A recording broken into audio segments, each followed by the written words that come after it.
அன்பார்ந்த அனைவருக்கும் என்னுடைய நெஞ்சார்ந்த வணக்கம். ஞான ஒளி இரா பாண்டியன். இந்த உலகில் ஒவ்வொரு படைப்பும் இயற்கையின் இரகசியமானது. ஒரு உயிரை கொன்றுதான் சில உயிர்கள் வாழ்கின்றன. சில உயிர்கள் வாழ்வதற்காகவே சில உயிர்கள் இறக்கின்றன. இது தொடர்ந்து நடைபெறுகின்ற ஒரு நிகழ்வு. அதாவது எலி பெருகாமல் இருப்பதற்கு பாம்புகள் இருக்கின்றன. பாம்புகள் பெருகாமல் இருப்பதற்கு கீரிப்பிள்ளைகள் இருக்கின்றன. மான்களையும் முயல்களையும் அழிப்பதற்கு சிங்கம் புலிகள் இருக்கின்றன. இல்லை என்றால் மான்களும் முயல்களும் காட்டில் உள்ள அந்த செடி கொடிகளை தின்று காடே அழிந்துவிடும்.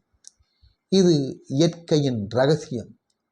கடல் நீர் முழுவதும் உப்பாக உள்ளது. ஆனால் அந்த உப்பு நீரில் வாழ்கின்ற மீன் உப்பு கரிப்பதில்லை. இதுவும் ஒரு இயற்கையின் இரகசியம்தான். ஓநாய் ஒன்று இருந்தது, ஆடு ஒன்று இருந்தது. அந்த ஓநாய்க்கு பசி ஏற்பட்டது.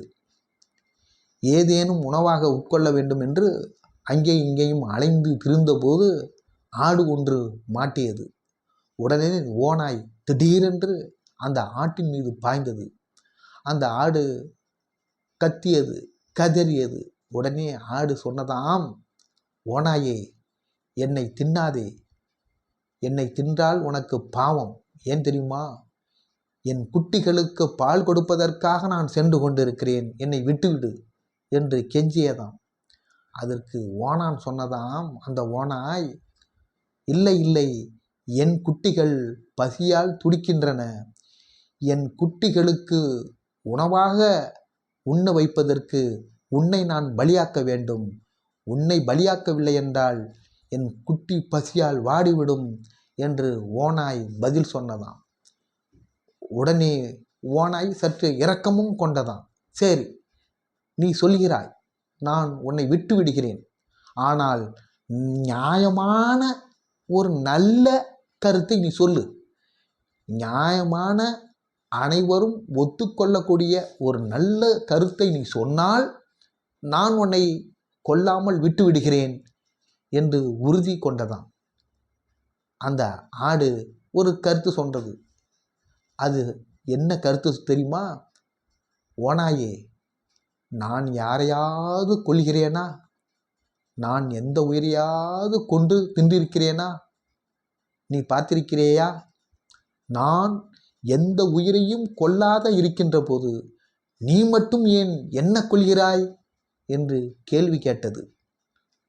அதற்கு அந்த ஓநாய் சொன்னது, நீ வந்த வழி அப்படி, நான் வந்த வழி இப்படி என்று கூறி ஒரே பாய்ச்சலாக பாய்ந்து அந்த ஆட்டை கழுத்தை பிடித்து நறுக்கியது, கொன்று தின்றுவிட்டது.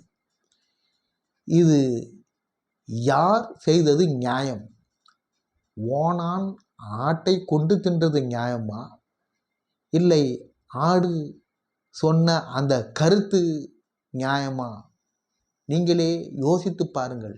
என்னுடைய கருத்தின்படி நீ வந்த வழி அப்படி, நான் வந்த வழி இப்படி என்று கூறி ஓனான் ஒரே பாய்ச்சலாக பாய்ந்து அந்த ஆட்டை கொண்டு தின்றதல்லவா, அதுதான் நியாயமானது என்று என்னுடைய கருத்தை உங்கள் முன் வைக்கிறேன். இது உங்களுக்கு பிடித்திருந்தால் சப்ஸ்கிரைப் பண்ணுங்கள், லைக் பண்ணுங்கள், ஷேர் பண்ணுங்கள். நன்றி.